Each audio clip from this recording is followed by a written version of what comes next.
धोली बहिया में अपना हो चलावा नैनन के तीर।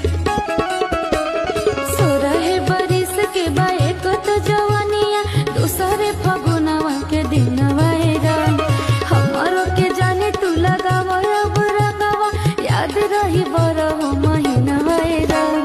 खन खन बाजे लगे चूड़िया तो खन खन खन की कंगना खन खन बाजे लगे चूड़िया तो खन खन खन की कंगना तमनी जैबू हमारा के घोरी हो अपन तू सजना मान गई तोहरा के राजा हो।